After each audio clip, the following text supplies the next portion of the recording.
The Coast Guard has declared Titan a major marine casualty and are convening a Marine Board of Investigation. I'm your host, Sal Mercogliano. Welcome to today's episode. So this issue is a pretty big one. We expected an investigation to take place with the loss of Titan. I strongly knew that this was going to come out of Canada, that Transport Canada was going to be the lead agency to do this.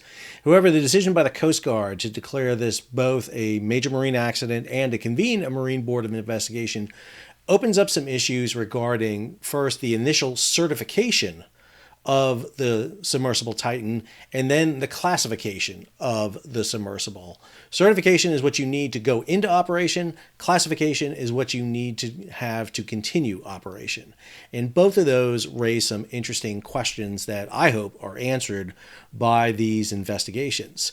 Before we jump into that, hey, take a moment, subscribe to the channel, hit the bell so you'll be alerted about new videos as they come out. All right, let's go ahead and jump into this. So this is the first story over on GCAP, Mike Schuller, on June 24th about the Coast Guard declaring it a major marine casualty. And you'll see right here the NTSB jumps on with that. They'll be working alongside the Transportation Safety Board of Canada in investigating this. And what's interesting here, I want to come down to what they define as the major marine casualty. And they say here, regulations define a major marine casualty as a marine casualty involving a vessel that involves the loss of 6 or more lives, the loss of mechanically propelled vessel of 100 or more gross tons, property damage initially estimated as $500,000 or more, and or serious threat as determined by the Coast Guard Commandant and concurred with by the NTSB chairman to life, property, or environment by hazardous material. So I pulled up the regs. This is the CFR code that deals with marine casualties, particularly major casualty or accident. And here's the definition of it. This is CFR 46, Chapter 1, Subchapter A, Part 4. Any casualty or incident involving any vessel other than a public vessel, so unless you're owned by the U.S. government, which this is not, that meets one of 3 criteria. 1, occurs upon the navigable waters of the United States, territories, or possessions. This didn't. It was in international waters. 2, involves any United States vessel whenever such casualty or accident occurs. So if it's a U.S. vessel, happens anywhere in the world, the Coast Guard can declare this a marine casualty or accident. Well, my question, the other part there deals with foreign tank vessels operating in U.S. jurisdictions in the EEZ. All right, my question then is the Coast Guard saying that this is a U.S. vessel? Because if it is a U.S. vessel, then there are certain questions that need to be addressed. Because if it is a U.S. vessel, then this thing should have received a certificate of inspection from the U.S. Coast Guard. A query I sent today to the first Coast Guard district in Boston to see whether or not a COI was ever issued to Titan. But let's continue here.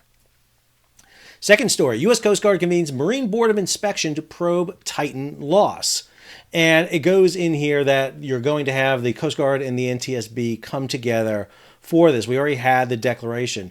The Marine Board of Investigation are led by a chairperson with marine casualty investigation experience and supported by qualified Coast Guard marine casualty investigators. The chairperson of this is Captain Jason Neubauer. Now, Jason Neubauer is a pro at this.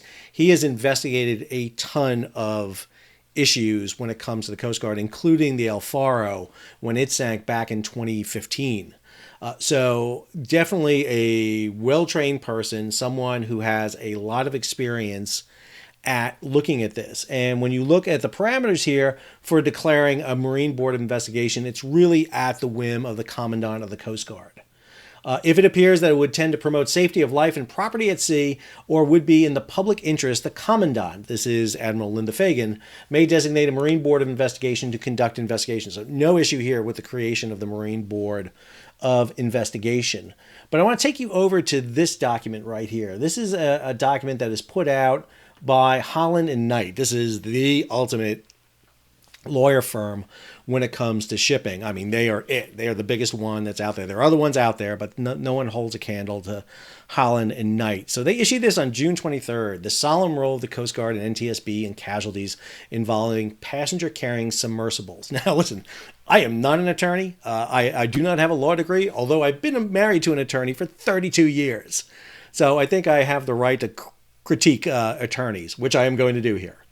So they have three highlights here. The first one talks about Titan has garnered international attention, raised questions. The questions as to subsequent investigations to determine the cause of the incident have naturally followed. Point 2. The U.S. has regulations in place related to submersibles with passengers for hire, and the U.S. Coast Guard oversees such operations when they are subject to its jurisdiction. Classification societies also provide important guidance for submersible operations. All right. Two things that they raise here that are absolutely critical. Does the U.S. Coast Guard have a responsibility here overseeing the operation of Titan? Is it subject to their jurisdiction?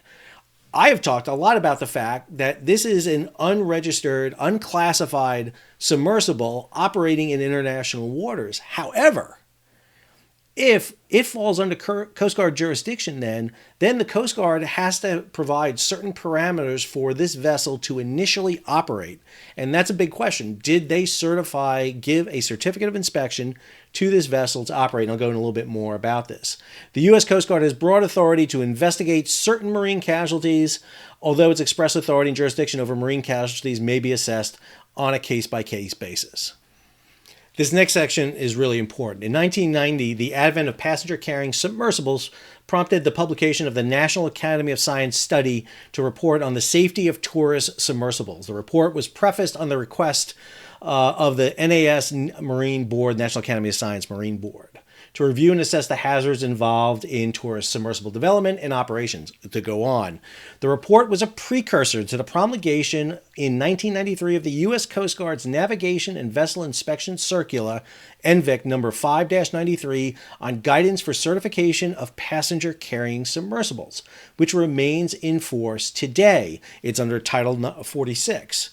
In light of the considerable research and development conducted relative to the safe design, construction, and operation of small manned submersibles, the NVIC provides a comprehensive overview of relevant regulations regarding inspected and uninspected submersibles. And in regard to the latter, notes that because of the unique design and operating characteristics, as well as the inherent hazards of the underwater operation, an uninspected submersible may be permitted in U.S. passenger operations only if it is designed and constructed to a recognized industry standard. So right there, does Titan fall into this inspected or non-inspected? I think it's the latter. I think it's a non-inspected vessel that it falls into.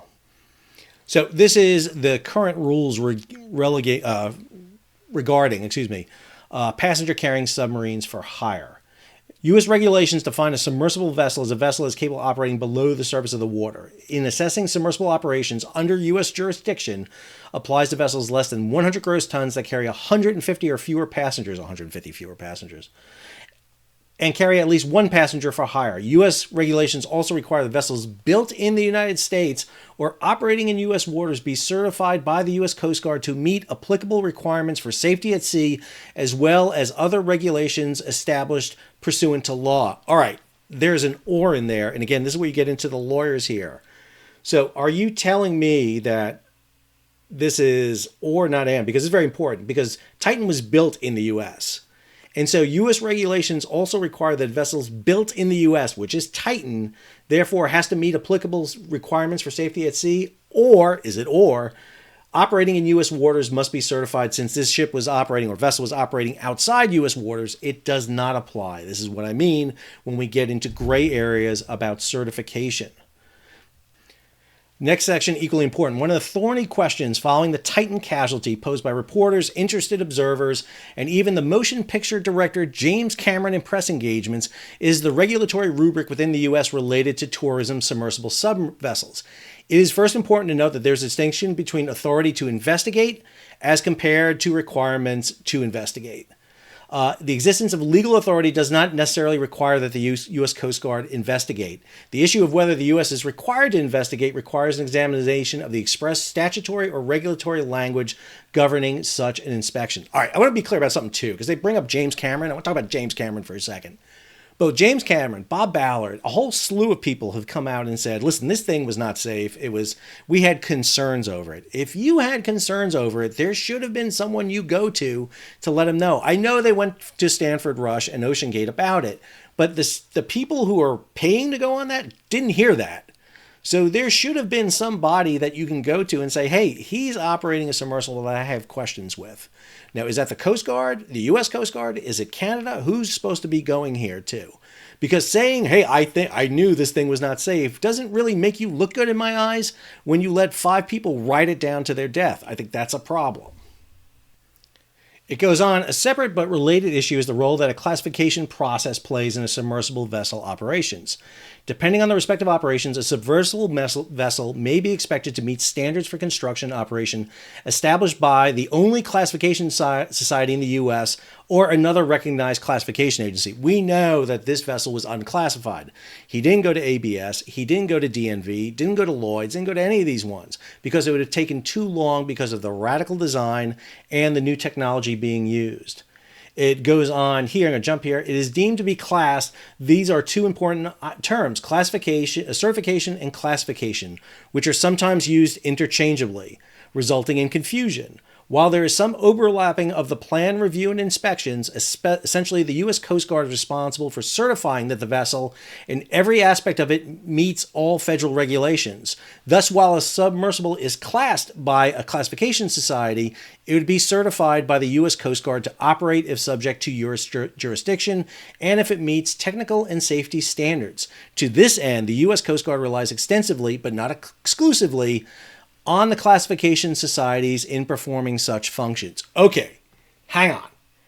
This is telling me that if the Coast Guard has certified this vessel, then the next step is the classification. But again, as only lawyers can do, they never answer the friggin' question. They don't say if this submersible was certified by the U.S. Coast Guard. They go on here to talk about the right for the Coast Guard to do the investigation, which, okay, that's fine. I'm not arguing that point. But if you are going to investigate this and declare it a major marine incident and put together a Marine Investigative Board, you're telling me then that this is a U.S. vessel. And if it's a U.S. vessel, then there's some issues that need to be addressed going forward.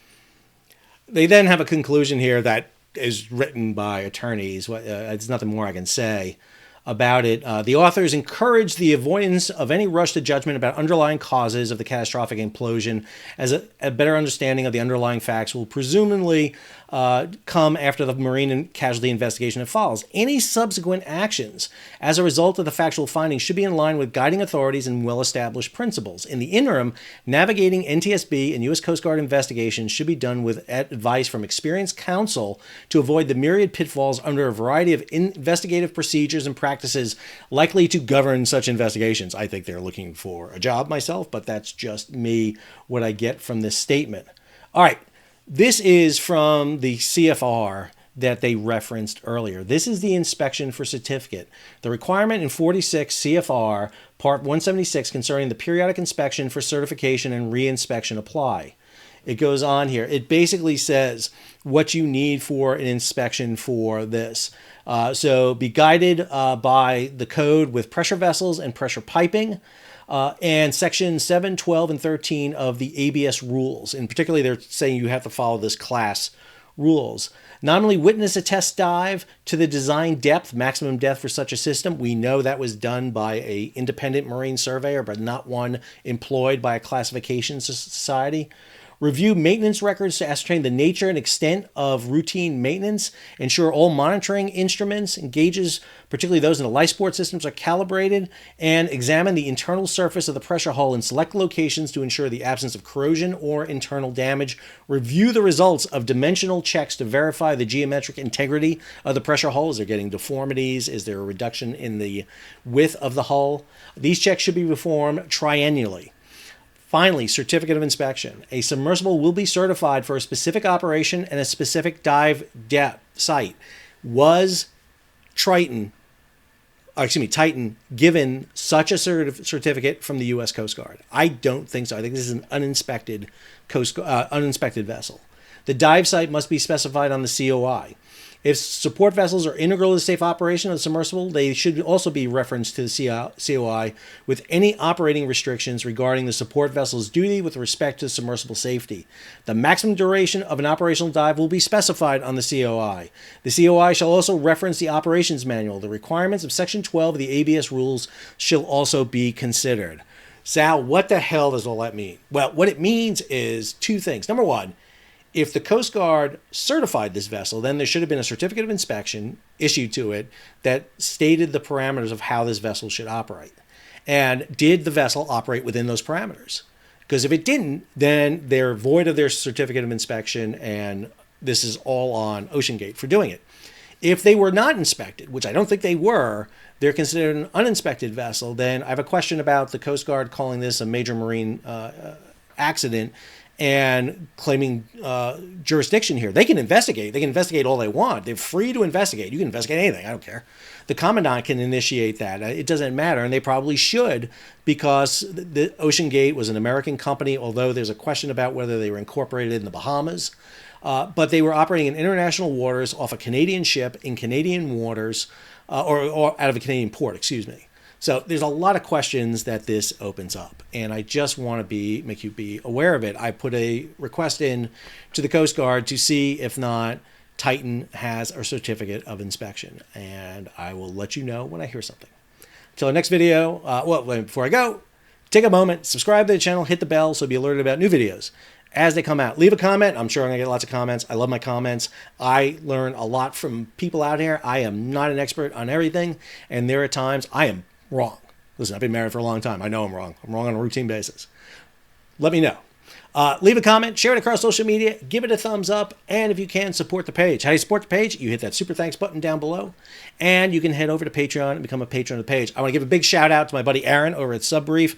He did a great acknowledgement of me in that one of his last videos. I had an opportunity to be with him on a podcast.